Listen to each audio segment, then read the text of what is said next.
قطرے یا ڈراپس۔ اکثر نوجوان قطروں کی شکایت کرتے ہیں۔ ایسے نوجوان نہ صرف کمزوری محسوس کرتے ہیں بلکہ کپڑوں کو ناپاک سمجھ کر نماز نہیں پڑھتے۔ یہ قطرے کیا ہیں؟ جب بھی کوئی فرد خصوصاً غیر شادی شدہ نوجوان سیکس کے حوالے سے سوچتا ہے، تصور کرتا ہے یا جنسی بات سنتا ہے، کوئی جنسی کتاب پڑھتا ہے، ننگی تصویر دیکھتا ہے یا جنس مخالف کو دیکھتا ہے یا اس سے باتیں کرتا ہے، تو جنسی ہیجان کی وجہ سے اس کے ذکر پینس سے سفید لیس دار رطوبت خارج ہو جاتی ہے۔ یہ رطوبت کبھی تناؤ اریکشن کے ساتھ خارج ہوتی ہے جبکہ اکثر شہوت و تناؤ کے بغیر خارج ہوتی ہے۔ یہ اسی طرح ہے کہ جس طرح مٹھائی کو دیکھ کر فرد کے منہ میں پانی بھر آتا ہے۔ منی کی تھیلیاں عموماً 3.5 دن کے بعد بھر جاتی ہیں، اور اگر کئی دن منی کا اخراج نہ ہو تو معمولی جنسی ہیجان کی وجہ سے یہ تھیلیاں سکڑ کر منی کے 1-2 قطروں کے بغیر لطف کے خارج کر دیتی ہیں۔ یہ کوئی بیماری اور خطرناک چیز نہیں، اور نہ ہی اس کے کسی بھی طرح کے کوئی نقصانات ہیں، کیونکہ منی کوئی قیمتی چیز نہیں، تھوک جتنی قیمتی ہے۔ اکثر یہ رطوبت منی کی بجائے پروسٹیٹ گدود سے نکلنے والا مادہ پروسٹیٹ ڈسچارج ہوتا ہے۔ یہ مادہ کسی کا زیادہ اور کسی کا کم نکلتا ہے۔ اس طرح یہ رطوبت کسی فرد کی گاڑھی اور کسی کی پتلی ہوتی ہے۔ کچھ نیم حکیم اسے بھی جریان کہتے ہیں اور نوجوان کو بے حد خوفزدہ کرتے ہیں کہ اس سے فرد جنسی طور پر کمزور ہو جاتا ہے اور شادی کے قابل نہیں رہتا، حالانکہ جدید تحقیق سے معلوم ہوا کہ یہ مادہ ایک خاص حکمت کے تحت خارج ہوتا ہے، کیونکہ انسان جب بھی سیکس کے حوالے سے سوچتا ہے تو اگلا قدم مباشرت ہی ہوتی ہے۔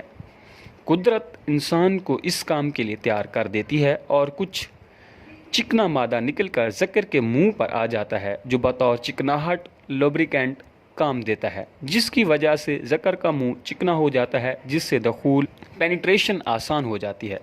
جدید تحقیق سے یہ بات ثابت ہو چکی ہے کہ اس رطوبت کا اخراج کسی بھی طرح سے نقصان دہ نہیں۔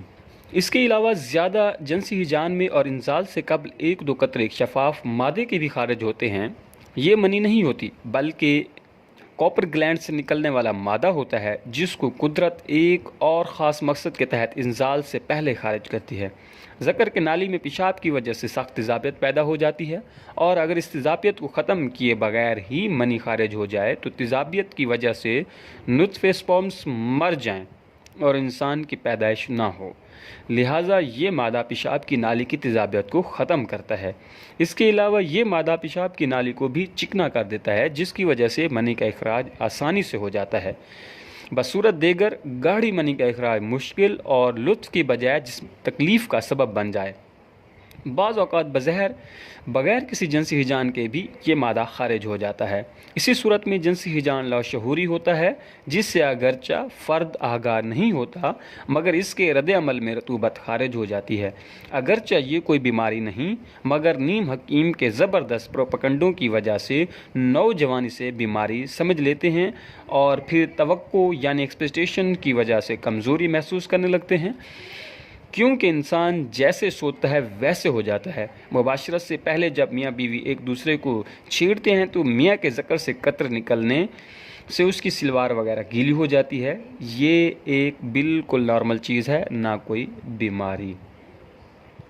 چونکہ منی اور پیشاب کے اخراج کی ایک ہی نالی ہے، چونکہ جنسی طور پر مشتعل ہونے پر پیشاب سے پہلے اور بعد سفید مواد کا اخراج ایک نارمل عضویاتی عمل پروسیس ہے، نہ کہ کوئی بیماری۔ چنانچہ اس سلسلے میں فکر مند ہونے کی ضرورت نہیں۔ البتہ اگر جنس اشتعال میں یہ مادہ خارج نہیں ہوتا تو یہ بات فکر کی ہے۔ اس حوالے سے ایک اور اہم بات ذہن میں رہے کہ ان قطروں سے کپڑے ناپاک نہیں ہوتے اور نہ ہی اس سے غسل فرض ہو جاتا ہے۔ ان قطروں کے بعد ذکر کو دھو لینا کافی ہے، کپڑوں کو دھونے کی ضرورت نہیں۔ ان پر صرف پانی چھڑک لیا جائے اور غسل کی بجائے صرف وضو کر لیا جائے۔ اللہ رب العزت کے نبی صلی اللہ علیہ وسلم کے ایک مشہور صحابی کو یہ مسئلہ تھا تو آپ صلی اللہ علیہ وسلم سے مسئلہ پوچھا گیا۔ آپ صلی اللہ علیہ وسلم نے ارشاد فرمایا کہ اس کو دھو کر کپڑوں پر پانی چھڑک لیا جائے اور وضو کر لیا جائے۔ ان قطروں کو ہمارے ہاں عموماً مزی کہا جاتا ہے۔ اگر آپ نے ابھی تک ہمارے چینل انفو ایجوکیشن کو سبسکرائب نہیں کیا تو آپ اس کو برائے مہربانی سبسکرائب کر دیں اور بیل کو آل پہ کر دیں اور ساری ویڈیو کو واچ